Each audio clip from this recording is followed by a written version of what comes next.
Hello and welcome to Beyond Mount Rushmore, the history you never knew you needed.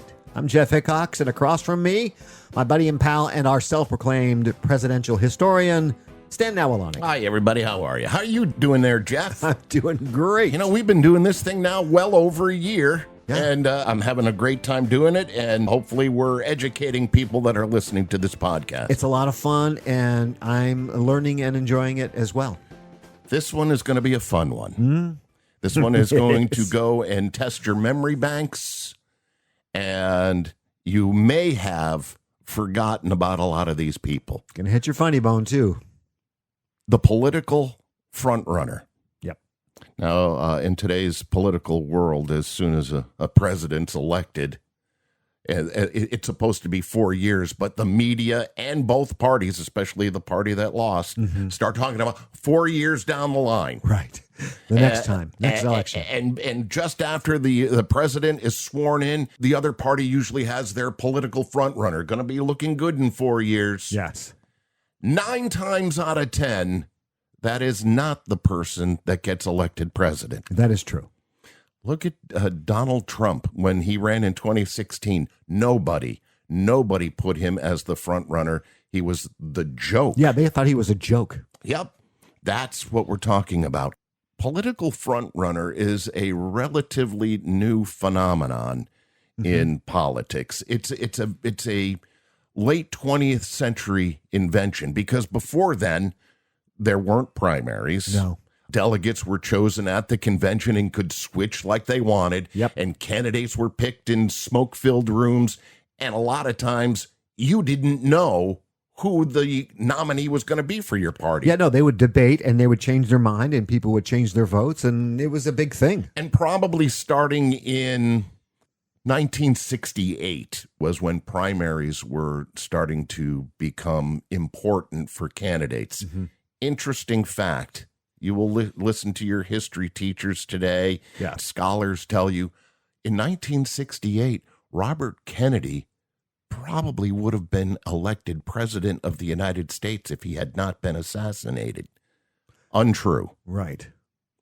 He was involved in the primary process, Correct. had lost Oregon, and the party was already united behind Hubert Humphrey. Right. He would have had a tough time of it at the convention in Chicago to win the nomination because primaries still were not that important. Yeah, I know he had a famous brother, but Humphrey was huge. He was the sitting vice president. Yeah. And he was the front runner.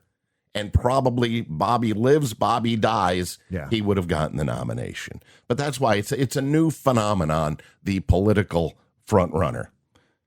And we have a few people you may have forgotten about that in some way, shape, or form personally sabotaged their campaigns. Yeah. From front runner to nobody. Yep. To Footnote. To Footnote. You are absolutely right. The first one that we're going to talk about, and again, we're just hitting some of the highlights. There are tons and many that we'll probably be leaving out. Barry Goldwater, 1964. Okay. Barry Goldwater actually got the Republican nomination for president of the United States in 1964, a senator from Arizona. He was going to go up against Lyndon Johnson for the 1964 presidency. It was also the time of nuclear anxiety. Yes. Goldwater was a fear-driven candidate in the Cold War that was going on. You were a couple of years past the Cuban Missile Crisis, the Kennedy assassination, Russia. The threat of nuclear annihilation was very real to ordinary citizens at that point in time. It was. Duck and cover, hide under your desks. Yeah. Goldwater made statements that deeply unsettled the American public. He was very conservative, right-wing, and it sounded good until you truly listened to what he said. Yeah. he suggested giving battlefield commanders the authority to use tactical nuclear weapons in Europe and Vietnam. Oh, great. He joked about lobbing one into the men's room at the Kremlin. This is goodness. our nominee. This was Goldwater at the 1964 Republican National Convention. The speech sounds good, but listen closely to what he is saying at his acceptance speech. Listen closely. Okay. I would remind you that extremism in the defense of liberty is no vice.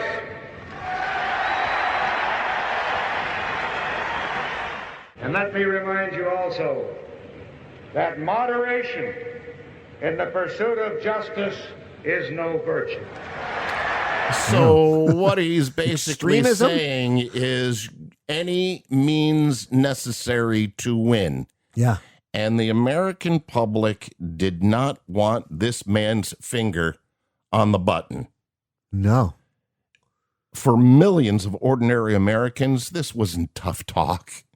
It looked like genuine, unhinged aggression. It did. The widespread belief was that he was too volatile to trust with the nuclear codes, resulted in one of the largest landslide defeats in U.S. history. While he remained an Arizona senator for decades, he never again was a part of national politics. Yeah. And those of you that want to have a little fun game, look up the Dean Martin celebrity roasts of the 1980s or 70s. Yeah. He was on the dais, just laughing and having fun with the bigwigs. Oh, really? Oh, yeah. Yeah, that's crazy. Yeah. I mean, They thought for sure you either loved him or you hated him, and most of the country was afraid of him. yeah. The story of Senator Edmund Muskie of Maine. It's one of the most famous and heartbreaking examples of how public perception of unfitness could be manufactured almost overnight. This is when politics started getting really bad. It did. It started getting nasty.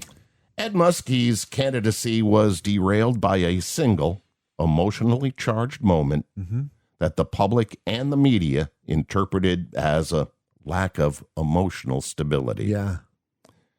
Entering the 1972 Democratic primaries, Muskie, highly respected senator, highly respected, was the clear frontrunner to challenge Richard Nixon for the presidency. It all fell apart during a snowstorm in Manchester, New Hampshire. Yep. It was called the Crying Speech, February 26th, 1972. It all started when William Loeb, the conservative publisher of the Manchester Union Leader, ran a series of vicious front-page attacks against Muskie. But what pushed Muskie over the edge was an editorial that attacked his wife, Jane, mocking her behavior on the campaign trail. This enraged Muskie. He held an impromptu press conference outside the newspaper's offices in the middle of a heavy snowstorm to defend his wife's honor, calling Loeb a gutless coward. And he was. And he was, because it was manufactured. It was. Prominent journalists at the scene reported that Muskie broke down, choked up, wept silently. Now, look, in those days, and even to a degree now, but in those days especially, there was no crying in politics. Men don't cry. Especially if you're running for president. Yes. Muskie, It's a show of weakness. It's not, but that's what was interpreted. Yeah, you did not cry. Yeah. Muskie fiercely denied crying. He did. He insisted his voice cracked out of pure, righteous anger, and that the tears people saw on his face were actually snowflakes. Melting snow. Yeah, isn't that something? Under the hot television camera lights.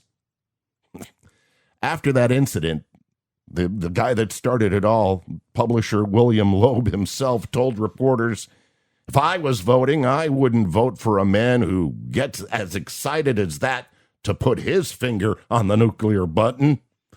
Muskie was done. Yeah. That was it. And he was highly qualified to be president. He really was. It was a shame that that one moment, and it could have been the snow. I mean, I haven't seen the video. I have. It's not the snow. He was emotional. Well, he was defending his wife. He was Who defending wouldn't his be wife. Emotional? I remember as a kid watching that. Yeah. Far less impactful now. Mm-hmm. But there's something was going on. Yeah, okay. And they thought he was unstable. I'm going to have to find that video and post it on Facebook. Yes. Eventually, George McGovern won the nomination in 1972 and was trounced. He was trounced. By Richard Nixon. And he had to get rid of his vice president, Eagleton, because he was found to have visited a psychiatrist. Oh, and that was the end of that. And he had to swap him out for Sergeant Shriver. And was it in 68 that Nixon got lambasted because he was sweating on camera? Oh, he always sweat. That It was during the Kennedy debates where he chose not to wear makeup and sweat like a stuck pig. Yeah. And he always sweated on that lip. Yeah. This one, if anybody ever did it to themselves, where you're asking for it, you really you want this? Gary Hart, 1988. Oh, Gary. All starts with Gary Hart in 1984. Gary went from being a relatively obscure U.S. senator from Colorado to a political sensation. They said he was going to be the next Kennedy. It was a huge thing. By 1988, everything looked like he would be the next Democratic nominee for president. He was literally unstoppable. It was a boulder getting bigger. Oh, I remember. It was all over TV. That is until he personally, yes, he did, challenged the press to find something on him. I want you to find something on me. Take a listen. I think character, personality, background is all legitimate. People want to know who is attempting to lead their country and perhaps the free world. I welcome it. I have nothing to hide. There's nothing in my background I'm ashamed of. No October surprise. No, it's not me. This is when ego beats common sense. Yep. See, unbeknownst to Hart, reporters from the Miami Herald were already doing exactly that, checking up on him. Acting on an anonymous tip, journalists staked out Hart's Washington, D.C. townhouse that very same weekend he's mouthing off. They observed a young woman from Miami, later identified as model, actress, and one hot chick, Donna Rice. Donna Rice. She was caught entering and leaving his residence. I'll bet she was. The Herald published a story triggering a massive national media frenzy. Yeah. You asked for it yourself. I know. Oh, I got nothing to hide. Literally, come investigate me. The scandal escalated rapidly over the next 5 days. Soon after the Herald story broke, a photograph emerged. Boy, this photograph is floating around too. A photograph emerged of Rice sitting on Hart's lap on the dock in Bimini. They were pictured in front of the luxury yacht. Monkey business. He was done. Gary Hart was done. Frontrunner, the guy... He would have been president of the United States. I'm pretty sure he would have won that election. The party wanted him. Yeah. He just imploded. That was the end of it. Boom, done. You know, when the story broke, was another nail in Gary Hart's coffin. During the grueling press conference that they were going after him, a reporter asked Hart directly, "Have you ever committed adultery?" Hart refused to answer. Just weeks after announcing his run, he had to drop out. Wouldn't you? I mean, if you're not going to answer that question, don't ask people to investigate you. No kidding. Because as soon as you don't answer that question, what do you think they're going to do anyway? They're going to investigate you. Especially, again, we're talking about this time in American politics. Things started really getting nasty. Yeah. So Gary Hart out 1988, he's not even got a shot now to win the Democratic nomination. Who takes over as the front runner for the Democratic Party? Who? Michael Dukakis. Oh, boy. Former governor of Massachusetts. Not a good time for the Democrats. No. You're coming off of Reagan and you're going into HW. Not a good time. Initially, Dukakis looked like an incredibly strong candidate. He entered the general election against HW with a massive 17-point lead in the polls. 17. He was going, of course, against Reagan's vice president. However, his campaign, somebody should have helped him. However, his campaign suffered one of the most dramatic collapses in modern political history. The Bush campaign, let me explain. Politics is getting nasty. Yeah. The Bush campaign, spearheaded by legendary strategist Lee Atwater. Ooh. How many remember that name? If you don't, look him up. He stopped at nothing. Yeah, he was brutal. Brutal. As you can see right about now. Lee Atwater successfully painted Dukakis as a soft-on-crime Northeastern liberal. Yep. The example he used, Willie Horton, a prisoner from that area, convicted murderer, escaped prison in Massachusetts and committed a brutal assault and rape in Maryland. Yeah. Mr. Tough on Crime, you let this guy out. He was a rapist. He was a murderer. Yeah. In September 1988, trying to counter the perception that he was weak on national defense, Dukakis visited a General Dynamics plant in Michigan for a heavily orchestrated photo op. He climbed into an M1 Abrams tank wearing a massive, oversized military communications helmet. I can see it in my head right now. Instead of looking strong and presidential, he looked like a buffoon. He did. He looked like a monkey with that hat on his head. Like, are you serious? You're going to let this get out? No. But the thing that completely doomed him with the American public was his stoic and unemotional response to anchorman Bernie Shaw's opening debate question for him in 1988. Yeah. The story was going around about Willie Horton. Yep. Geez, Michael, you got to show that, you're tough on crime. Yeah. The great Bernard Shaw asking the question that changed the campaign. The first question goes to Governor Dukakis. Governor, if Kitty Dukakis were raped and murdered, would you favor an irrevocable death penalty for the killer? No, I don't, Bernard, and I think you know that I've opposed the death penalty during all of my life. I don't see any evidence that it's a deterrent, and I think there are better and more effective ways to deal with violent crime. And it was his wife they were talking about. Your opening question on a presidential debate as the Democratic nominee, he was doomed. I'm glad you said Bernard Shaw was great, because he was great. He was great. Yeah. Election day 1988, George H.W. Bush won a decisive victory, capturing 40 states and 426 electoral votes. Dukakis won just 8 states and Washington, D.C. I'm sorry, 10 states. From 17 points up to... losing 40 states. Yep. Woo. The person I'm going to mention right now is neither a Democrat or Republican nominee. He was not even a primary front runner. He just caused a tornado in politics, and I'm talking about 1992, Ross Perot. Yeah. He was trouble for the two political parties. Texas He billionaire. Really was. Yeah. He was a spoiler. Perot mounted one of the most successful independent runs in U.S. history in 1992, actually leading both Bill Clinton and George H.W. Bush in political polls at one point. He had a straightforward approach. Yeah. Let's keep all the bull out of it. Bull hockey. I almost said it.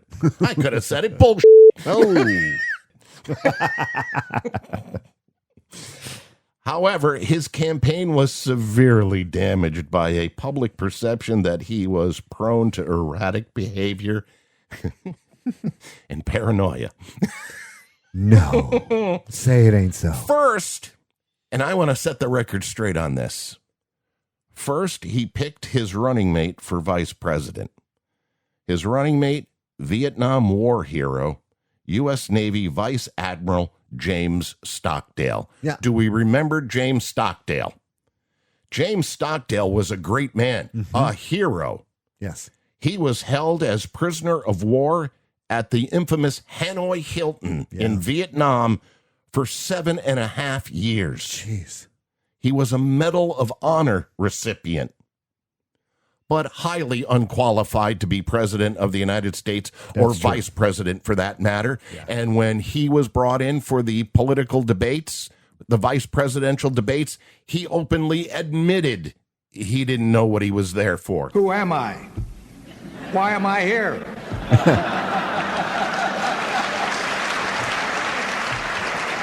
I'm not a politician. Everybody knows that. He wasn't. No. And great man, but not a politician. Man, but should not have been selected as vice president. Again, Ross Perot's misjudgment. Yeah. A few months later, just as he was at the point of his popularity, he shocked reporters by dropping out of the race. Yeah. It happened in July 1992. A few months later, he just as abruptly re-entered the race. Oh, I'm back in. Right. Larry, I'm back in. When reporters went to him and said, what the hell's going on? Yeah. They started pressuring him and pressing him. Why did you quit originally? This did not help Ross Perot. He claimed that he had discovered a secret Republican plot to disrupt his daughter's wedding and distribute compromised photos of her. What?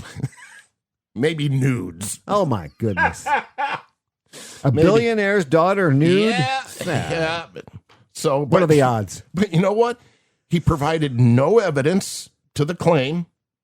And by that time, dropping in, dropping out, claiming the nude photos, the American public was pretty much done with him. He was being portrayed by the media at this point as much too unstable to handle the pressures of the executive branch. 100%. I don't think he would have been a good president. He still went on after all of that. He stayed in the race. He did. He wound up winning 19% of the popular vote. And probably gave Clinton the presidency. Without a doubt. Yeah. It was him. It was Perot that divided the conservative ticket. Yep. Cost H.W. Bush a re-election. Yep. And gave the presidency to Bill Clinton. Without a doubt. Yep. Again, spoiler. Yeah. And a loose bolt. Yeah. So he's from Texas. So the last one I want to talk about, and again, there's plenty more.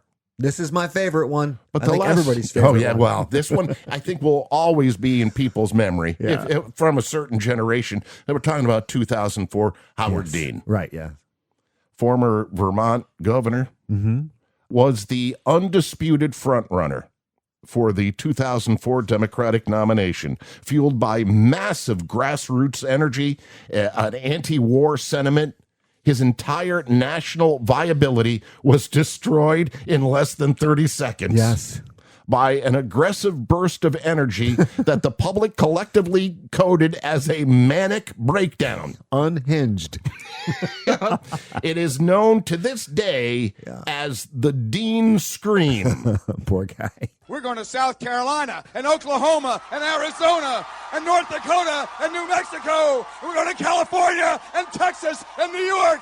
And we're going to South Dakota and Oregon and Washington and Michigan. And then we're going to Washington, D.C. to take back the White House. Yeah!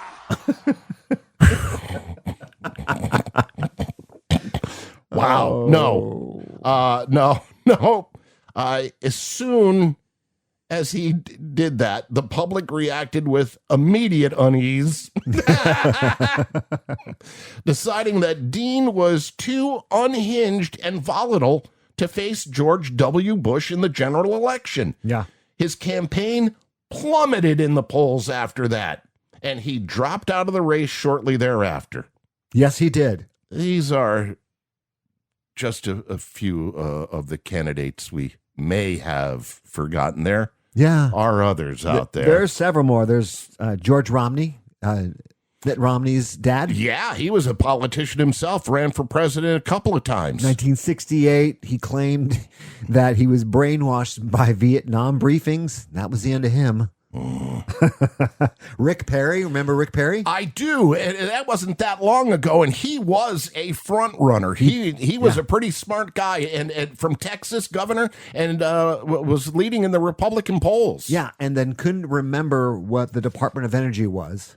Later becoming the secretary, by the way, of the Department of Energy. Yeah. And trust me, if I wanted to be nasty, I could bring in Kamala Harris. Or Jeb Bush, yeah, who thought he was the heir apparent. He was not. No. But what happened to these guys? I mean, and I'll bet you there's at least one, maybe two that we've mentioned in this podcast that you've totally forgotten about. Yeah. Oh, that's right. Where are they now? What happened to them? Well, Barry Goldwater had a very long political run before and after his run for the presidency. For decades, he was senator from Arizona and highly respected. He passed away May 29th, 1998 at the age of 89 after a stroke and Alzheimer's disease. Ouch. Ed Muskie, Yeah. he went on to become, for a very brief time, Secretary of State under Jimmy Carter. Oh. He was there for a very short period of time, but he maintained his political status. And was a respected elder statesman for a long time, too. He passed away March 26th, 1996, 2 days shy of his 82nd birthday. Oh. He was seeking treatment for bouts of congestive heart failure. Ouch. Gary Hart. Yeah. He's still around. He is. Eventually made his way back into public life by becoming President Obama's special envoy to Northern Ireland. Today, he resides in Kittredge, Colorado. He's 89 years old. All right. Michael Dukakis. Yeah. He became governor of Massachusetts again Yep. after the failed run for president. Served until 1991. Michael Dukakis is alive. Okay. Is currently 92 years old. Wow. And following the passing of Jimmy Carter in late 2024, Dukakis holds the distinction of being the oldest living former U.S. presidential nominee. Oh. He resides in Brookline, Massachusetts, and remains engaged in public life. Ross Perot. Yeah. He got out of politics. I believe he tried again, I want to say in 96, or his name was kicked around, but he said no. Yes. But he continued to announce publicly who he endorsed for the presidency. Yeah. Perot died from leukemia in Dallas, Texas on July 9th, 2019, less than 2 weeks after his 89th birthday. At the time of Ross Perot's death in 2019, he was worth $4.1 billion. Yeah. Texas Instruments. Yes. And Howard Dean, he's 77. Yeah. In December 2018, Dean joined the advisory board of Tilray, one of the world's largest cannabis companies. Leave it to him. Oh, that's hilarious. So there you go. I mean, those are just a few that, keep in mind, to become president of the United States, you got to go through an obstacle course. Yeah, and when you're 4 years out, if they say you're the front runner, you're probably not going to be there. It's just it's so much to go through nowadays, especially it's even worse now. In 2 weeks, part one of a two-parter. Yes, sir. Everybody's familiar with Hamilton, the Broadway play. Yes. You and I are going to tell the truth about the duel between him and sitting Vice President Aaron Burr. Right. So that was a dramatization, that musical. It was not the truth. So we're going to give you that one as part one. Part two, which will be like a month from now, Yes. whatever happened to Aaron Burr? That is a story within itself. The Broadway play ends with the duel. Right. It's a fantastic story. Unbelievable. Yeah. So we start it part 1 in 2 weeks. All right. Sounds good. Great episode. That was a lot of fun. Yeah, it was. Yeah. Ladies and gentlemen, this has been Beyond Mount Rushmore. I'm Jeff Hickcox. Across from me, our self-proclaimed presidential historian, Stan Nawalaniec. Hi, everybody. Check out our Facebook and social media, TikTok and such. See you later.